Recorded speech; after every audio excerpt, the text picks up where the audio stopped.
गठबंधन में एक और पार्टी है जयंत चौधरी। जयंत चौधरी की बात करें, 2 सीटों के साथ हैं वो और 2 सीटें जीते हैं, लेकिन सवाल ये उठता है कि एक एक सीट जीतने वालों को मंच मिल गया, लेकिन जयंत चौधरी को मंच नहीं मिला। बड़ा सवाल है। जाट नेता कहते हैं अपने आप को बड़ा, और समाजवादी पार्टी इंडिया गठबंधन जो उन्हें 7 से 8 सीटें दे रही थी, उन्हें छोड़कर 2 सीटों पर समझौता किया और अब तो मंच भी नहीं मिल रहा उन्हें। जाटों की जितनी बेइज्जती जयंत चौधरी ने अब इस बार कराई है उतनी कोई नहीं करा सकता। जिसके पिताजी को घर से निकाल के बाहर फेंका हो, जिसकी कमर पे लाठी बरसाने का काम किया हो, जिसके बारे में अपशब्द बोला हो, जिसकी जाति किसान जाति, उस किसान जातियों पे लट बरसाने का काम किया हो, उन्हें अग्रवादी खालिस्तानी बोला हो, और चंद सीटों के मामले में जा करके नरेंद्र मोदी की गोद में जाके बैठ गए।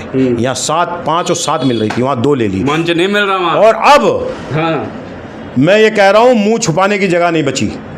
अगर गैरत है लोकदल के कार्यकर्ताओं में, गाजियाबाद के लोकदल के नेताओं से कहना चाहता हूं, विरोध कर दें जाकर के, खड़े होकर के जयंत के घर पे। जिस तरीके से मैंने भी टेलीविजन के अंदर देखा कि अनुप्रिया पटेल एक सीट वाली वो बैठी है, मतलब जिसपे पास एक सीट वो बैठी है मंच पे, और ये बीच में आगे भी नहीं बैठे थे, मुख्यमंत्री की लाइन में बैठे हो, चलो योगी जी के साथ बैठो, ये तीसरी चौथी लाइन में उचक उचक के यूं देख रहे थे, यूं, और फिर मुंह भी छुपा रहे थे। जैसे टेलीविजन दिखाता तो सामने टीवी लगे हुए थे, स्क्रीन लगी हुई थी, जैसे चेहरा देखते थे, मैंने देखा 2 बार यूं कर लिया नीचे को। इन्हें खुद शर्म आ रही थी, खुद हीन भावना थी, लेकिन क्या करें, कदम बढ़ा दिया।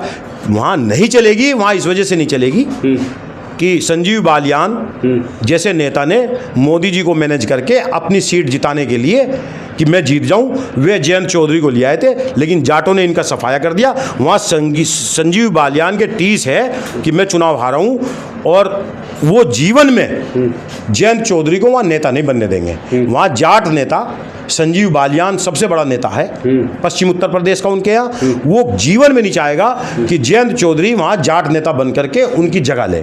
इसलिए जयंत चौधरी को जब जब मंच लगेगा, जब मंच लगेगा, जब जयंत चौधरी चौथी या 5वीं पंक्ति में मुंह छुपाते हुए, उचक उचक के देखते हुए, यूं करते हुए जाटों की नाक कटवाने का काम करेंगे, किसानों की नाक कटवाने का कटवा दिया काम। जयंत चौधरी ने किसानों की, जाटों की नाक कटवाने का काम किया है। बागपत, छपरोली, बड़ौद और आपका सिवाल खास, मुजफ्फरनगर, कैराना, सहारनपुर, नगीना, बिजनौर, ये जितनी गन्ना बेल्ट हैं, जितने किसान नेता हैं, जितनी किसान खाप पंचायत हैं, उनको इस बात का विद्रोह करना चाहिए कि किसानों के बेटे को, चौधरी चरण सिंह के खून को बेइज्जत करने का काम नरेंद्र मोदी ने किया है। और उस वो खून भी अगर वहाँ सीट छोड़ करके अपने हक के लिए मीटिंग छोड़ करके आ जाता, आज जयंत चौधरी हिंदुस्तान के बहुत बड़े नेता बन चुके हो। कहाँ छोड़े, 2 सीटों के साथ बने हुए हैं, समर्थन तो वहीं दे रहे हैं ना अभी भी। यही तो अपनी राजनीति का नुकसान कर रहे हैं। जयंत जितना बढ़ना था, जितना बड़ा नाम होना था, हो चुके।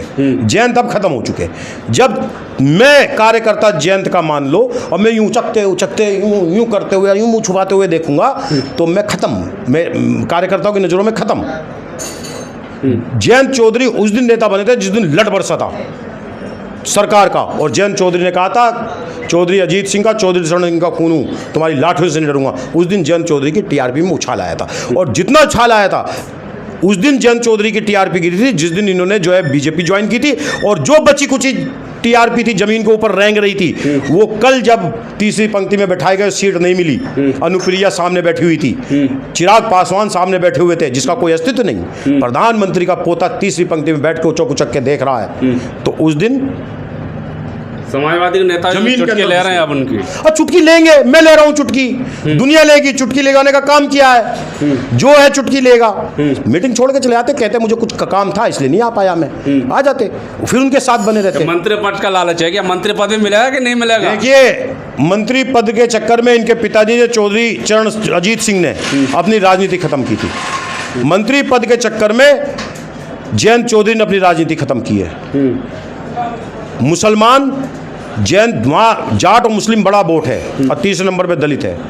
मुसलमान जीवन के लिए इनसे कट गया, और दलितों की और जाटों की इतनी लंबी खाई है, इतना शोषण किया हुआ है कि दलित तो कभी आ नहीं सकता। मुसलमान अब खत्म हो गया।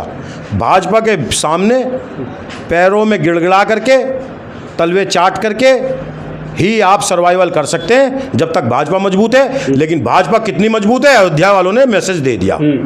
जब 500 साल बाद मंदिर मिला, वहां से मैसेज चला गया है कि भाजपा का इस देश में अब कुछ नहीं बचा। जो कुछ सीटें जीती हैं वो बेईमानी से जीती है, काउंटिंग लेट करा के जीती है, अधिकारियों के बल पे जीती है। वो जो सीटें जीती हैं, नहीं तो भाजपा की 10 सीट इस उत्तर प्रदेश के अंदर नहीं आ रही थी। अखिलेश यादव और राहुल गांधी के गठबंधन पे, राहुल गांधी जो संविधान बचाने की बात की, किताब हाथ में लेकर के जो मास्टर स्ट्रोक खेला है, उससे 2 लड़कों की जोड़ी ने उत्तर प्रदेश के अंदर इतिहास लिख दिया। और ये इतिहास 40 सीटों पे 70 सीटों पे आने जा रहा था, लेकिन आखिर आते आते इन्होंने काउंटिंग करके कुछ बेईमानी करके सीटों को बढ़ा लिया।